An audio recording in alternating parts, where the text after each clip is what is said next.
കൃഷിദർശൻ പരിപാടിയിലേക്ക് ഏവർക്കും സ്വാഗതം.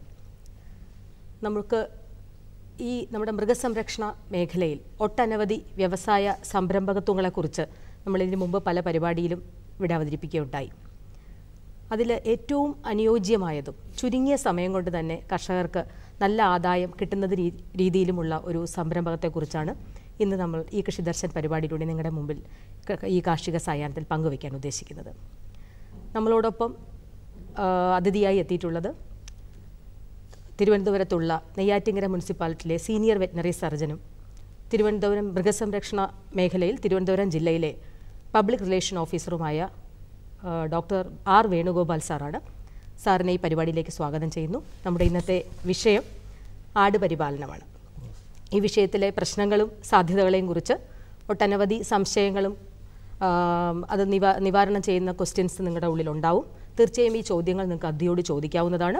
ചോദ്യങ്ങൾ ചോദിക്കുമ്പോൾ നിങ്ങളുടെ പേരും എവിടെ നിന്നാണ് വിളിക്കുന്നതെന്നും പറഞ്ഞതിന് ശേഷം ചോദ്യങ്ങളിലേക്ക് കടക്കാം. നമുക്ക് ചർച്ചയിലേക്ക് വരാം. അപ്പോൾ സർ, നമ്മുടെ കേരളത്തിൻ്റെ പ്രത്യേക സാധ്യതകൾ കണക്കിലെടുത്തുകൊണ്ട് ആട് പരിപാലനത്തിൽ കേരളത്തിന് പ്രത്യേകമായ രീതിയിൽ ഈ മേഖലയിൽ പ്രാധാന്യം എന്താണ്? തീർച്ചയായും വളരെയധികം സാധ്യതയുള്ളൊരു മേഖലയാണ് ആടുവളർത്തൽ. അത് മറ്റൊന്നും കൊണ്ടുമല്ല, വളരെ കുറഞ്ഞ മുതൽ മുടക്കുകൾ ചെയ്തുകൊണ്ട് വളരെ കുറഞ്ഞ കാലം കൊണ്ട് മെച്ചപ്പെട്ട വരുമാനം സാധ്യമായ ഒരു മേഖലയാണ് ആടുവളർത്തൽ. അത് മറ്റൊന്നുമല്ല, പ്രത്യേകിച്ച് ആട്ടിറച്ചിയുടെ കേരളത്തിലെ ഡിമാൻഡാണ്. കേരളത്തിൽ ഇന്ന് ലഭ്യമായ ഇറച്ചിയിൽ ഏറ്റവും കൂടുതൽ വിലയുള്ളത് ആട്ടിറച്ചിക്കാണ്. അത് കേരളത്തിൻ്റെ ഡിമാൻഡ് ഇന്ന് നമുക്ക് മീറ്റ് ചെയ്യാൻ സാധിക്കുന്നില്ല. അതോടൊപ്പം തന്നെ ആട്ടിറച്ചിയുടെ കാര്യത്തിൽ നോക്കിയാൽ പാലിനും മുട്ടയ്ക്കും വ്യത്യസ്തമായിട്ട് ഇവിടെ അന്യ സംസ്ഥാനത്തു നിന്നുള്ള ഒരു ഇടപെടലില്ല. അതുകൊണ്ട് തന്നെ ഇവിടെ ആട്ടിറച്ചി എത്ര ഉൽപ്പാദിപ്പിച്ചാലും അത് വിറ്റ് തീരും, അതുപോലെ നല്ല വില കിട്ടും. ഇപ്പോൾ സ്ഥിരമായ വിപണി, അതുപോലെ കുറഞ്ഞ മുതൽ മുടക്ക്, പിന്നെ നല്ലൊരു ജനുസ്, കേരളത്തിന് സ്വന്തമായ ഒരു ജനുസ്, മലബാറി എന്ന് പറയുന്ന ഒരു ജനുസുണ്ട്. അതോടൊപ്പം തന്നെ ഇതിനെ കൈകാര്യം ചെയ്യാനുള്ള എളുപ്പം, ആടിൻ്റെ വളർച്ചാ നിരക്ക്, പ്രത്യുൽപാദന നിരക്ക്, ഇതെല്ലാം കണക്കിലെടുക്കുമ്പോൾ തീർച്ചയായും ആട് വളർത്തൽ കേരളത്തിൽ ഒരു സാധ്യതയുള്ളൊരു മേഖല തന്നെയാണ്. അതോടൊപ്പം ഒരു പ്രധാനപ്പെട്ട ഒരു കാര്യം എന്ന് പറയുന്നത് ഇതിനെ കൈകാര്യം ചെയ്യാൻ എളുപ്പമാണ്, പരിപാലിക്കാൻ എളുപ്പമാണ്. ഒരു ഡയറി ഫാമിലൊക്കെ എന്ന് പറയുമ്പോൾ നമുക്ക് രാവിലെ വെളുപ്പിനെ മുതലുള്ള ജോലിക്രമങ്ങൾ അവിടെ ഉണ്ട്. വെളുപ്പിന് 4 മണിക്ക്. എന്നാൽ ആട് ഫാമിൽ ഒരു 9 മണി മുതൽ വൈകുന്നേരം 4 മണി വരെ ഉള്ള സമയം കൊണ്ട്, അതായത് വളരെ ലളിതമായ പരിപാലന മുറകളിൽ നമുക്ക് ആടുകളെ കൈകാര്യം ചെയ്യാം. ഒരു 40 ആടിനെ വരെ നോക്കുന്നതിന് ഒരേ ഒരു ജോലിക്കാരൻ മതി. അപ്പോൾ അങ്ങനെ നോക്കുമ്പോൾ, അതുപോലെ പരിമിതമായ സ്ഥലം, ഒരു 1 ഏക്കറോളം സ്ഥലമുണ്ടെങ്കിൽ ഏകദേശം 50 ആടുകളെ വളർത്താൻ സാധിക്കും. അപ്പം കേരളത്തിലെ പരിമിതമായ വെള്ളം വളരെ കുറച്ച് മതി.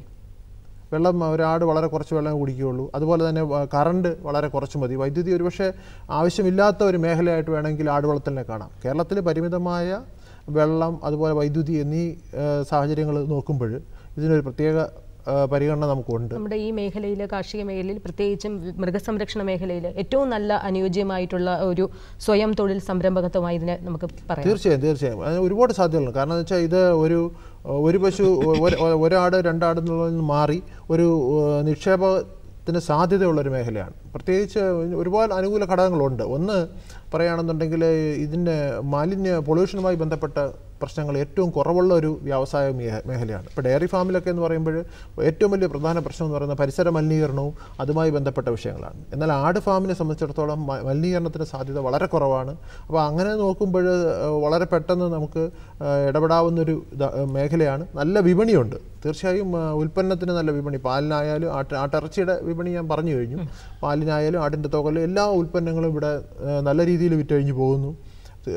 ഈ ഘടകങ്ങളെല്ലാം വെച്ച് നോക്കുമ്പോൾ പശുവിൻ പാലായാലും കോഴിയുടെ മുട്ടയായാലും നമുക്ക് മറ്റ് സംസ്ഥാനങ്ങളെ ആശ്രയിച്ച് നിൽക്കുമ്പോൾ നമുക്ക് ഇവിടെയുള്ള ഉൽപ്പാദിപ്പിക്കുന്ന ആട്ടിറച്ചി ഇവിടെ തന്നെ ഇവിടെ ആഭ്യന്തര ഉപഭോഗത്തിനുള്ള ഉൽപ്പാദനം ഒരിക്കലും നമുക്ക് സാധിക്കുന്നില്ല. കാരണം എന്നാൽ തന്നെ ഇവിടെ വളരെ അനിയന്ത്രിതമായിട്ടുള്ള കശാപ്പാണ് നടക്കുന്നത്. കാരണം ചില പെരുന്നാൾ അതുപോലെയുള്ള വിശേഷ ദിവസങ്ങൾ വരുമ്പോഴത്തേക്ക് ആവശ്യത്തിനുള്ള ആടുകൾ ലഭ്യമാവാതെ വന്നിട്ട് വൻതോതിൽ ആടുകൾ കശാപ്പ് ചെയ്തു പോവുകയാണ്. അത് തന്നെ ഈ മേഖല നേരിടുന്നൊരു പ്രശ്നം കൂടിയാണെന്ന് വേണമെങ്കിൽ പറയാം. കാരണം അത്രയ്ക്ക് ആട്ടിറച്ചിക്കുള്ള ഡിമാൻഡ്, ഏറ്റവും വില കൂടിയ ഇറച്ചി. അതുപോലെ ആട്ടിൻ പാല് നോക്കുകയാണെങ്കിൽ അതിന് ഒരു പ്രത്യേക ഔഷധ ഗുണമുണ്ട്.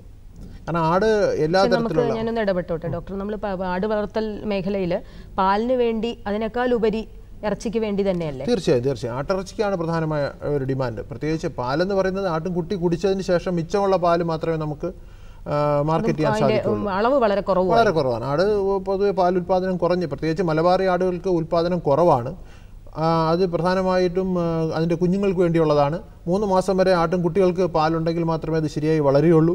അതിൻ്റെ വളർച്ചയ്ക്ക് വളരെ പ്രധാനപ്പെട്ട ഒരു ഘടകമാണ് ആട്ടിൻപാൽ. അപ്പം ആ 3 മാസം കഴിഞ്ഞ് കിട്ടുന്ന പാല് മാത്രമേ നമുക്ക് വിപണിയിലേക്ക് കൊടുക്കാനായിട്ട് സാധിക്കൂ. പറഞ്ഞപ്പോൾ ഞാനൊന്ന് ചോദിച്ചോട്ടെ, അതായത് മലബാറി ആട് ഡോക്ടർ പറഞ്ഞതിൽ നിന്ന് മനസ്സിലാക്കാൻ കഴിഞ്ഞത് കേരളത്തിൻ്റെ തന്നെ തനതായ ജനുസാണെന്നാണ്. തീർച്ചയായിട്ടും ആ ഒരു വിഭാഗത്തിൽപ്പെടുന്ന ആടുകളെ വളർത്തുന്നത് വാണിജ്യപരമായിട്ട് നല്ലതാണ്. മറ്റേതെങ്കിലും കൂടിയ ഇനം നമ്മൾ അന്യ സ്ഥലത്തു നിന്ന് സെലക്ട് ചെയ്ത് കൊണ്ടുവന്ന് വളർത്തുന്നതിനേക്കാളും എന്നൊരു അഭിപ്രായമുണ്ടോ?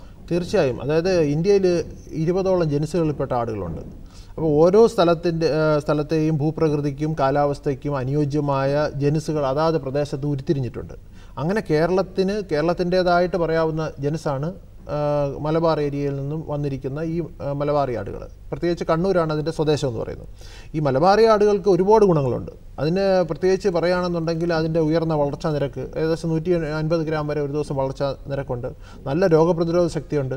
അതുപോലെ പ്രത്യുൽപാദനക്ഷമത വളരെ നല്ല രീതിയിലാണ്. അതായത് ഒരു പ്രസവത്തിൽ 1-ൽ കൂടുതൽ കുഞ്ഞുങ്ങളെ തരുന്ന ഒരു ആടാണ്. നമ്മുടെ കാലാവസ്ഥയുമായിട്ട് പൊരുത്തപ്പെട്ടു പോകാനും നല്ല രോഗപ്രതിരോധ ശക്തി തരുന്നതുമായ നമ്മുടെ സംസ്ഥാനത്തിൽ തന്നെ ഉരുത്തിരിഞ്ഞ ഒരു ജനുസായിട്ട് നമുക്ക് കാണാം. തീർച്ചയായിട്ടും നമ്മൾ ഏറ്റവും നല്ല പരിഗണന മലബാറിക്ക് തന്നെ കൊടുക്കണം. മലബാറി ഒരിക്കലും അതിൻ്റെ ഗുണങ്ങൾ നഷ്ടപ്പെട്ടു പോകാതെ, അതായത് ഒരു മലബാറി പ്രായപൂർത്തി എത്തിയ ഒരു മുട്ടനാടിന് ഏകദേശം ഒരു 40 കിലോ വരെ തൂക്കം വരും. അതുപോലെ തന്നെ പെണ്ണാടിന് ഏകദേശം ഒരു 30 കിലോ വരെ തൂക്കം വരും. നല്ല രീതിയിൽ നല്ല വിപണിയുണ്ട്. മലബാറി ആട്ടിൻകുട്ടികൾക്ക് നല്ല ഡിമാൻഡുണ്ട്. കേരളത്തിലെ ആട്ടിൻകുഞ്ഞുങ്ങളുടെ ആവശ്യം എന്ന് പറയുന്നത് നമുക്ക് ഒരിക്കലും കൊടുത്തു തീർക്കാൻ പറ്റാത്ത ഡിമാൻഡാണുള്ളത്. അപ്പോൾ ഇതൊക്കെ വെച്ച് നോക്കുമ്പോൾ മലബാറിയെ നമ്മൾ തീർച്ചയായിട്ടും മലബാറിക്ക് തന്നെ പ്രോത്സാഹനം കൊടുക്കണം. മലബാറി നമ്മുടെ ഒരു പ്രധാനപ്പെട്ട ഒരു സംശയം വേണ്ട. നമ്മുടെ പാവപ്പെട്ടവന്റെ പശുവായിട്ടാണ് നമ്മൾ ആടിനെ വിവക്ഷിക്കുന്നത്. അപ്പോൾ അങ്ങനെ വന്നു കഴിഞ്ഞിട്ട് ഇപ്പോഴത്തെ ഒരു സ്ഥിതിയിൽ അതിനകത്ത് ഒട്ടനവധി പദ്ധതികൾ നമ്മൾ പല പത്രമാധ്യമങ്ങൾ വഴി വായിക്കാറുണ്ട്. അപ്പോൾ അതിനകത്തൊക്കെ വ്യത്യാസപ്പെടുത്തിക്കൊണ്ട് കൂടുതൽ ആടുകളെ വളർത്തുന്ന പദ്ധതികൾ നമുക്ക് കേരളത്തിൽ ഇപ്പം നിലവിലുണ്ടെന്നറിയുന്നു. എങ്ങനെയാണ് ഈ ഒരു പദ്ധതിയെ നോക്കിക്കാണുന്നത്? തീർച്ചയായിട്ടും നമ്മൾ ആട് വളർത്തൽ ഒരു ഉപജീവന മാർഗമായിട്ടായിരുന്നു കേരളത്തിലെ ഒരു ഗ്രാമങ്ങളിലെ ഉപജീവന മാർഗം. അതായത് സാധാരണക്കാരൻ്റെ ഒരു വരുമാന മാർഗം എന്ന് പറയുന്നത് പാവപ്പെട്ടവൻ്റെ പശു എന്നുള്ള കാഴ്ചപ്പാട് തന്നെ അങ്ങനെ വന്ന. എന്നാൽ ഇന്ന് അതിൽ നിന്നും വ്യത്യസ്തമായിട്ട് ഇത് പലതരത്തിൽ ഈ മേഖല വളർന്നിരിക്കുന്നു. ഒന്ന്, ഇത് ഈ കുടുംബശ്രീ പോലെയുള്ള സംരംഭങ്ങൾ ഈ മേഖലയിലേക്ക് വന്നിട്ട് വനിതകളുടെ ഒരു സംരംഭമായി ഇതിനെ അങ്ങ് ഏറ്റെടുത്തു. അത് വളരെയധികം ആടുഗ്രാമം പോലെയുള്ള പദ്ധതികളിൽ ഒരു വലിയ കൂട്ടായ്മ ഈ മേഖലയിൽ വന്നു. ഈ മേഖലയുടെ ഒരു പ്രധാന പരിമിതി എന്ന് പറയുന്നതും കർഷക കൂട്ടായ്മ ഇല്ലാത്തതാണ്. അപ്പോൾ കർഷക കൂട്ടായ്മ കൊണ്ടുവരാൻ സാധിച്ചത് ഈ കുടുംബശ്രീയുടെ പ്രവർത്തനത്തിലാണ്. അത് വളരെ എടുത്തു പറയേണ്ട ഒരു കാര്യമാണ്. മറ്റൊന്ന്, വാണിജ്യപരമായിട്ട് ഈ മേഖലയിൽ ഇടപെടലുകളുണ്ടായി. അങ്ങനെ വന്നപ്പോഴാണ് ഈ മേഖലയിൽ ആട് വളർത്തൽ വ്യാവസായിക അടിസ്ഥാനത്തിൽ 20, 40, 50 അങ്ങനെയുള്ള ആടുകളെ വളരെ വ്യാപകമായിട്ട് വളർത്തുന്ന രീതിയിലുള്ള ഗോഡ് ഫാമുകൾ കേരളത്തിൽ ഗവൺമെൻറ് അത്തരത്തിലുള്ള ഒരു കോളുണ്ട്. Hello hello hello hello hello പറയൂ, കേൾക്കാം.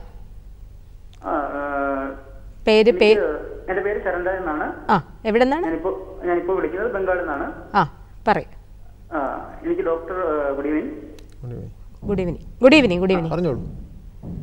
ഡോക്ടർ, വീട്ടില് ഞാൻ നാട്ടില് കേരളത്തിൽ കൊല്ലത്തുനിന്നാണ്. വീട്ടിൽ എനിക്കൊരു ആണാടുണ്ടായിരുന്നു. പക്ഷെ അതിന് മെച്ചുറായി വന്നപ്പോൾ ഭയങ്കര സ്മെല്ലുണ്ടാവുന്നു. അത് കാരണം അതിനെ വളർത്താൻ പറ്റിയിട്ടില്ല. മെച്ചുറായ സമയത്ത് തന്നെ അതിനെ വിൽക്കേണ്ടി വന്നു. ആണാടിന് ഒരു പ്രകൃതിദത്തമായ സ്മെല്ല് അതിൻ്റെ ദേഹത്തുണ്ട്. അതിനൊരുപാട് ഗുണങ്ങളുണ്ട്. അതിൻ്റെ തലയിലുള്ള ചില ഗ്രന്ഥികൾ ഉൽപ്പാദിപ്പിക്കുന്ന ഫെറോമോൺ എന്ന് പറയുന്ന രാസവസ്തുവാണ് മുട്ടനാടിന് സ്മെല്ലുണ്ടാക്കുന്നത്. ഈ ഫെറോമോണിൻ്റെ സ്മെല്ലെന്ന് പറയുന്നത് നമുക്ക് അരോചകമാണെങ്കിലും അതിന് പ്രകൃതി സിദ്ധമായ ചില ഗുണങ്ങളുണ്ട്. ഈ പെണ്ണാടുകളിലെ മതിലക്ഷണങ്ങൾ ത്വരിതപ്പെടുത്തുന്നതിനും പ്രത്യുൽപാദനത്തിനും ഏറ്റവും പ്രധാനപ്പെട്ട പങ്കുവഹിക്കുന്ന ഒന്നാണ് ഈ മുട്ടനാടുകൾ. അപ്പോൾ നമ്മളതിനെ ആ രീതിയിൽ കാണേണ്ട കാര്യമില്ല. ആ മുട്ടനാടുകളെ കറവയുള്ള ആടിൽ നിന്ന് മാറ്റി പാർപ്പിക്കുക, അതുപോലെ തന്നെ അതിൻ്റെ രോമമൊക്കെ ഒന്ന് വെട്ടി വൃത്തിയാക്കി മറ്റേതിൽ നിന്ന് മാറ്റി പാർപ്പിച്ചു കഴിഞ്ഞാൽ ഈ സ്മെല്ലൊന്ന് കുറഞ്ഞു കിട്ടും. അത് പ്രത്യേകിച്ച് അതിൻ്റെ മുട്ടനാടിൻ്റെ പ്രത്യുൽപാദനത്തിന് ആവശ്യമായ ഒരു വസ്തുവാണ് ഈ ഫെറോമോൺ എന്ന് പറയുന്നത്. അത് തീർച്ചയായിട്ടും അത് നമുക്ക് ഒഴിവാക്കിക്കൊണ്ട് പോകുന്നതിനോട് യോജിപ്പില്ല. അതിന് സ്വതസിദ്ധമായുള്ള ഒരു ഇതാണ്.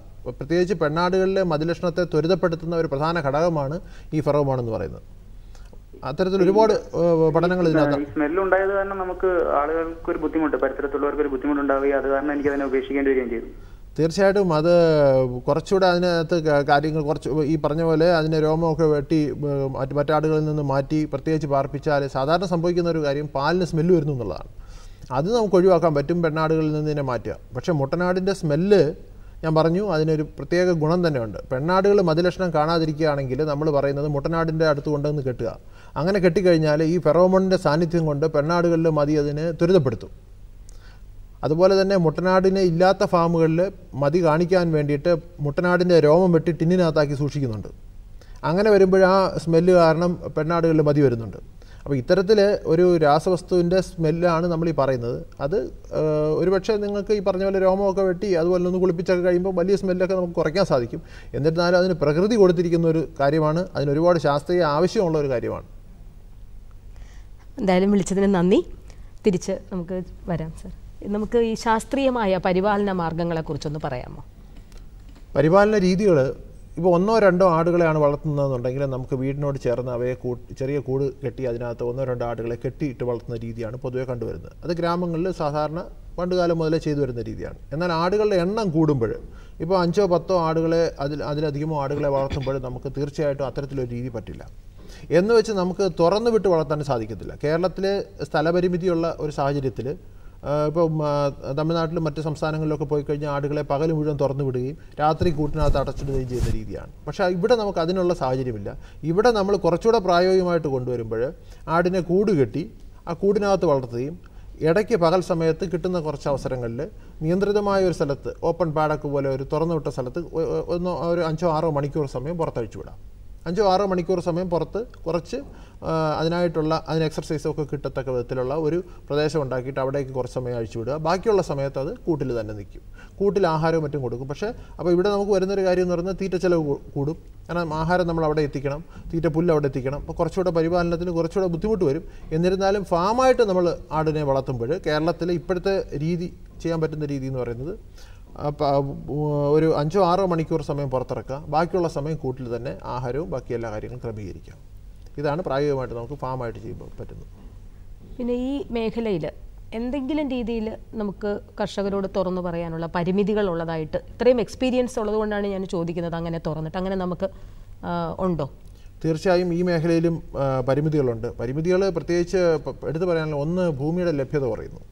ഭൂമിയുടെ ലഭ്യത കേരളം മൊത്തത്തിലൊരു നഗരമായിട്ട് വളർന്നുകൊണ്ടിരിക്കുന്ന ഒരു സാഹചര്യത്തിൽ ഭൂമിയുടെ ലഭ്യത പറയുമ്പോൾ ആടിനാവശ്യമായ തീറ്റ വസ്തുക്കൾ, പ്രത്യേകിച്ച് തീറ്റപ്പുല്ല് കൃഷി ചെയ്യാനുള്ള സ്ഥലങ്ങൾ, കൃഷിയിടങ്ങൾ കുറയുന്നു. നമുക്ക് ഒരേക്കർ സ്ഥലം തനിവിളയായിട്ട് കൃഷി ചെയ്യുകയാണെങ്കിൽ തീറ്റപ്പുല്ല് വളർത്തുകയാണെന്നുണ്ടെങ്കിൽ ഏകദേശം 50 ആടുകളെ വരെ വളർത്താൻ പറ്റും. എന്നാൽ ഇടവിളയായിട്ട് കൃഷിയാണെങ്കിൽ നമുക്കൊരു 30 എണ്ണത്തിനെ വളർത്താൻ സാധിക്കുകയുള്ളൂ. അപ്പോൾ ഈ തീറ്റപ്പുല്ലിൻ്റെ ലഭ്യത ആടിന് വളരെ പ്രധാനപ്പെട്ട ഒരു കാര്യമാണ്. ഖരാഹാരം മാത്രം കൊടുത്താൽ പോരാ, പുല്ലും കൂടെ കൊടുക്കണം.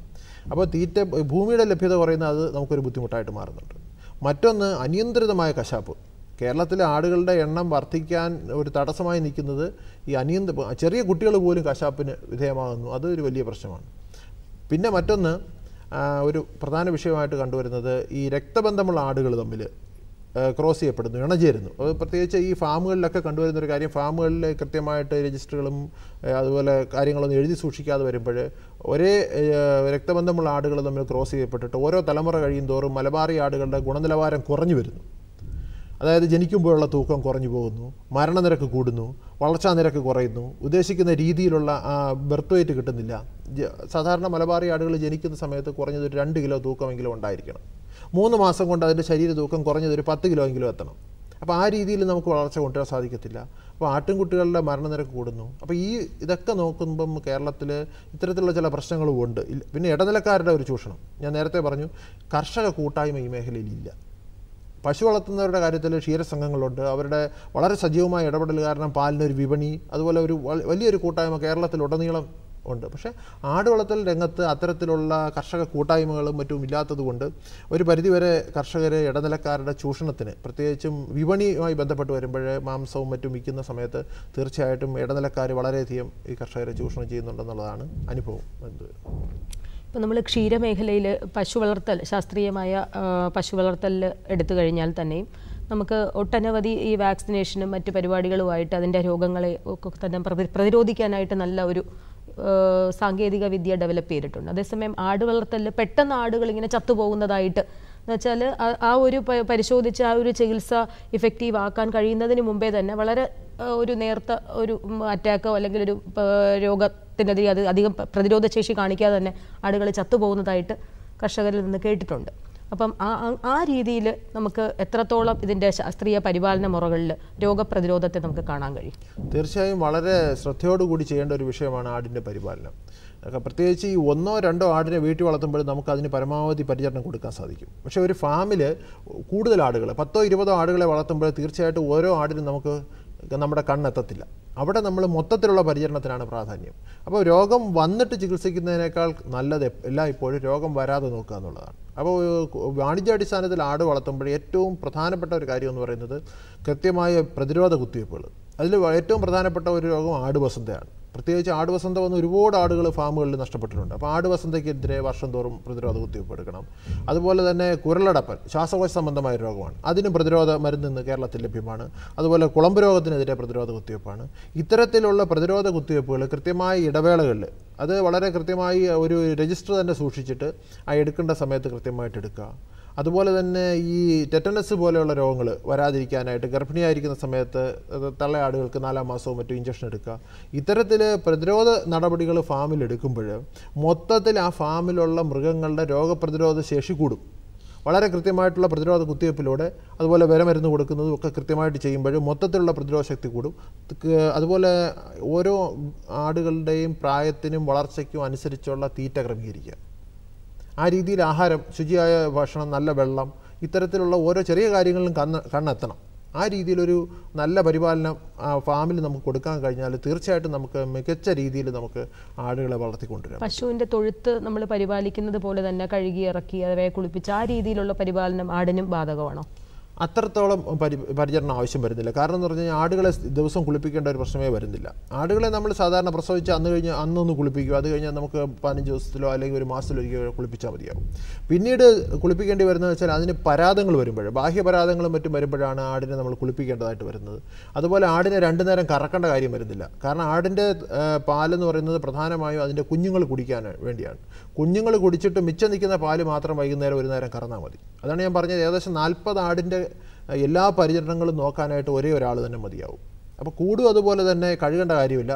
അതിൻ്റെ ആട്ടും കാഷ്ടവും അതിൻ്റെ മൂത്രവും താഴെ പോയി വീഴും. ഇപ്പോൾ ഈ ആട്ടിൻ്റെ മൂത്രമൊക്കെ നമ്മൾ ശേഖരിക്കുകയാണെന്നുണ്ടെങ്കിൽ അത് നല്ല ഒന്നാന്തരം ജൈവവളമാണ്. ഈ കുടുംബശ്രീയുടെ ആടുഗ്രാമ പദ്ധതിയിൽ ആടിൻ്റെ കാഷ്ടവും അതുപോലെ തന്നെ മൂത്രവും ശേഖരിച്ച് അവർ വിപണിയിൽ ഇറക്കിയിട്ടുണ്ട്. കാരണം അതിൻ്റെ ആ ജൈവവളവുമായി ബന്ധപ്പെട്ട് കൃഷിക്ക് മറ്റും വളരെ നല്ല രീതിയിൽ അത് ഉപയോഗിക്കുന്നുമുണ്ട്.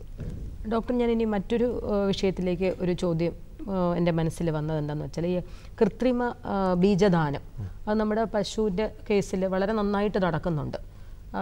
മാട്ടുപ്പെട്ടിയിൽ നിന്ന് വന്ന ലിക്വിഡ് നൈട്രജനിലൊക്കെ കൊണ്ടുവരുന്ന സാധനങ്ങൾ നമ്മൾ അങ്ങനെ ചെയ്യുന്നുണ്ട്. പക്ഷേ ആ മേഖല അത്രത്തോളം ശാസ്ത്രീയമായി ഇതിനകത്ത് സക്സസ്ഫുൾ ആണോ? നല്ല മുട്ടനാടുകളുടെ ബീജം ഇതുപോലെ ആർട്ടിഫിഷ്യൽ ഇൻസെമിനേഷനിലൂടെ തീർച്ചയായും അത് ആ മേഖലയിൽ നമുക്ക് കുറേ കാര്യങ്ങൾ ചെയ്യാനുണ്ട്. കാരണം കേരളത്തിലെ കർഷകർ സ്ഥിരമായിട്ട് ആവശ്യപ്പെടുന്ന ഒരു പ്രധാന വിഷയം എന്ന് പറയുന്നത് നല്ല വർഗ്ഗ ഗുണമേന്മയുള്ള ജനിതക മേന്മയുള്ള മുട്ടനാടിന്നില്ല. പലപ്പോഴും ഈ ഞാൻ നേരത്തെ പറഞ്ഞ അന്തപ്രജനം അല്ലെങ്കിൽ രക്തബന്ധമുള്ള ആടുകൾ തമ്മിൽ ക്രോസ് ചെയ്ത് ഗുണനിലവാരം കുറയുന്നതിൻ്റെ പ്രധാന കാരണം നല്ല മുട്ടനാടുകളുടെ അഭാവമാണ്. അപ്പോൾ അതിന് ഒരു പരിഹാരം എന്ന് പറയുന്നത് ഈ പറഞ്ഞ കൃത്രിമ ബീജദാനമാണ്. അത് ഒരുപക്ഷെ കേരളത്തിൻ്റെ വടക്കൻ ജില്ലകളിലൊക്കെ വളരെ വ്യാപകമായിട്ട് നടക്കുന്നുണ്ട്. തീർച്ചയായിട്ടും അതും ആവശ്യമാണ്. പ്രത്യേകിച്ച് ഫാമുകളിൽ നമുക്ക് ഇത് 2 രീതിയും നമുക്ക് ഒരുപോലെ തന്നെ ആവശ്യമായിട്ടുണ്ട്. കർഷകർ ഒരുപാട് ആവശ്യപ്പെടുന്ന ഒരു കാര്യമാണ്. തീർച്ചയായിട്ടും അത് കൂടുതൽ ഫലവത്താകും വരും വർഷങ്ങളിൽ. ഈ മേഖലയുടെ പ്രാധാന്യം വർദ്ധിക്കുന്നതോടൊപ്പം ഇത്തരത്തിലൊരു സാഹചര്യവും തീർച്ചയായിട്ടും വരും. ഹലോ, ഒരു കോളുണ്ട്. ഹലോ, ചോദിക്കാം. ഹലോ, ചോദിച്ചോളൂ. കേൾക്കുന്നുണ്ട്. ഞാൻ ഒരു 10 ചെറിയ ആണാട്ടിൻകുട്ടികളെ വളർത്തി പിന്നെ ഒരു ഇറച്ചി പ്രായത്തിൽ വിൽക്കാനുള്ള ഒരു ചെറിയ ഫാമിനെ കുറിച്ച് ആലോചിച്ചുകൊണ്ടിരിക്കുന്ന അവസരമാണ്.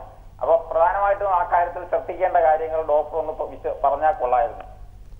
ഒരു പുതിയതായിട്ടൊരു അദ്ദേഹം ഉദ്ദേശിക്കുന്നത് എത്ര ചെറുപ്രായത്തിൽ വാങ്ങിക്കാം നമുക്ക്, പിന്നെ പ്രധാനമായിട്ട് ഇക്കാര്യത്തിൽ ശ്രദ്ധിക്കേണ്ട കാര്യങ്ങൾ എന്തൊക്കെയാണെന്ന് ഒന്ന്. ആട്ടുംകുട്ടികളെ നമ്മൾ വാങ്ങാൻ ഏറ്റവും നല്ല പ്രായം എന്ന് പറയുന്നത് 3 മാസത്തിൽ വാങ്ങുകയാണ്. 3 മാസം ആകുമ്പോഴേക്കും ആട്ടുംകുട്ടികൾ പാല് കുടിക്കുന്ന പ്രായം കഴിഞ്ഞു. 3 മാസം കഴിയുമ്പോഴത്തേക്ക് സാധാരണ ഒരു ഫാമിൽ എന്നൊക്കെ വീടുകളിൽ ചിലപ്പോൾ കുറച്ചുകൂടെ തൂക്കം വരും. പക്ഷേ ഒരു ഫാമിൽ എന്ന് പറയുമ്പോൾ ശരാശരി ഒരു 10 കിലോ 11 കിലോ 12 കിലോ ആ റേഞ്ചിൽ നമുക്ക് കിട്ടും.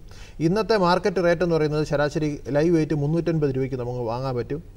പിന്നെ ഈ ആട്ടുകുട്ടികളെ വാങ്ങിക്കഴിഞ്ഞാൽ നമ്മൾ ശ്രദ്ധിക്കേണ്ടത് ഇതിന് കൃത്യമായ രീതിയിലുള്ള ആഹാരം, വളരുന്ന പ്രായത്തിൽ ശരാശരി ഒരു 300 ഗ്രാം വരെ 350 ഗ്രാം വരെ തീറ്റ അതിന് കിട്ടണം. അതുപോലെ തന്നെ കൃത്യമായ വിരമരുന്ന് വളരെ പ്രധാനപ്പെട്ട. ആട്ടിൻകുട്ടികളുടെ വളർച്ചാ നിരക്ക് തടസ്സപ്പെടുത്തുന്ന ഏറ്റവും വലിയ പ്രശ്നം അത് എല്ലായിടത്തും കണ്ടുവരുന്ന ഒരു കാര്യമാണ് വിരബാധയാണ്. ഈ വിരബാധയ്ക്ക് കൃത്യമായ വിരമരുന്ന് കൊടുക്കുക. അത് ഉള്ളിലുള്ള വിരകൾ വരാം, ശരീരത്തിന് പുറത്തുള്ള വിരകൾ വരാം. അപ്പോൾ അതിനെ പ്രതിരോധിക്കാനായിട്ടുള്ള നടപടികൾ കൃത്യമായി സൂക്ഷിക്കുക. ആട്ടിൻകുട്ടിയുടെ തൂക്കം എടുക്കുക, വളരുന്നതിനനുസരിച്ച് അതിൻ്റെ തൂക്കം കൃത്യമായി എഴുതി വെക്കുക. ആഹാരത്തിൽ വ്യത്യാസം വരുത്താതിരിക്കുക. കൃത്യമായ ആഹാരം, പൂപ്പൽ വിഷബാധയൊന്നും വരാതെ കൃത്യമായി സൂക്ഷിക്കുക. ശുചിയായ വെള്ളം എപ്പോഴും കുടിക്കാൻ കൊടുക്കുക. അപ്പോൾ ഈ രീതിയിൽ നമ്മൾ അതിനെ വളരെ നല്ല രീതിയിൽ ഒരു ശ്രദ്ധ കൊടുത്ത് വളർത്തുകയാണെന്നുണ്ടെങ്കിൽ നമുക്കൊരു 10 മാസം 12 മാസം കൊണ്ട് ഒരു 20 കിലോ വരെയൊക്കെ തൂക്കം വരും. പക്ഷേ എനിക്ക് ഇതിനകത്ത് ഒരു കാര്യം പറയാനുള്ളത്, എല്ലായ്പ്പോഴും നിങ്ങൾ ഈ പറഞ്ഞ, അതായത് ആട്ടിൻകുട്ടികളെ വാങ്ങിക്കുക വളർത്തി വിൽക്കുക എന്ന് പറയുമ്പോൾ പ്രായോഗികമായിട്ട് നേരിടുന്ന ഒരു പ്രശ്നം, നമുക്ക് ആവശ്യത്തിന് നല്ല ഗുണമേന്മയുള്ള ആട്ടിൻകുട്ടികളെ റെഡിയായിട്ട് കിട്ടുന്ന ഫാമുകൾ കുറവാണ്. അപ്പോൾ അതോടൊപ്പം നിങ്ങൾ ഇത് ചെയ്യുന്നതിനോടൊപ്പം തന്നെ ഒരു മാതൃപിതൃ ശേഖരം, അല്ലെങ്കിൽ ഒരു 10 പെണ്ണാടും ഒരു മുട്ടനാടും അടങ്ങുന്ന ഒരു യൂണിറ്റ് കൂടെ വളർത്തുക. അതിലുണ്ടാവുന്ന മുട്ടനാടുകളെ ഈ രീതിയിൽ വളർത്തി വിൽക്കുകയും പെണ്ണാടുകളെ വളർത്താൻ വേണ്ടി പുറത്ത് കൊടുക്കുകയും ഇതിനെ ഇറച്ചിക്ക് വേണ്ടി ഉപയോഗിക്കുകയും കൂടെ ചെയ്യുകയാണെങ്കിൽ ഇത് രണ്ടും, അതായത് കൂടുതൽ ദീർഘകാലത്തിലേക്ക് പോകുമ്പോൾ എപ്പോഴും നമുക്ക് ഈ ആട്ടിൻകുട്ടികളെ വാങ്ങിക്കുക എന്ന് പറഞ്ഞാൽ പ്രായോഗികമായിട്ട് ബുദ്ധിമുട്ടുള്ള ഒരു കാര്യമാണ്. ഹലോ, അടുത്തൊരു കോളുണ്ട് സർ. ഹലോ. ഓക്കെ, അത് കട്ടായി പോയി. നമുക്ക് നമ്മുടെ ഈ ഒരു ചർച്ചയുടെ അവസാന ഭാഗമാണ്. നമുക്ക് സമയം ഏകദേശം കഴിഞ്ഞിരിക്കുകയാണ്. നമുക്ക് വൈൻഡപ്പ് ചെയ്യാൻ സമയമായിട്ടുണ്ട്. എന്തായാലും ഈ ഒരു പ്രോഗ്രാമിലൂടെ ഒട്ടനവധി കാര്യങ്ങൾ ചുരുങ്ങിയ നിമിഷങ്ങളിൽ പങ്കുവയ്ക്കാൻ അതിഥിക്ക് കഴിഞ്ഞിട്ടുണ്ട്. അതുമാത്രവുമല്ല, വളരെ തിരക്കാർന്ന ഒരു ഔദ്യോഗിക ജീവിതത്തിനുടമയാണ് നമ്മളോടൊപ്പം ഇന്ന് അതിഥിയായിട്ട് ഇവിടെ എത്തിയിട്ടുള്ളത്. വേണുഗോപാൽ സാറിന് നമ്മുടെ പ്രേക്ഷകരുടെ പേരിലും ദൂരദർശൻ്റെ പേരിലുമുള്ള നന്ദി അറിയിച്ചു കൊള്ളുന്നു. പ്രേക്ഷകർക്കായി ഡോക്ടറുടെ അഡ്രസ്സ് വായിക്കുന്നു. Doctor R Venugopal, senior veterinary surgeon, veterinary hospital, Neyyattinkara, Thiruvananthapuram. Phone number 93 87 83 07 18.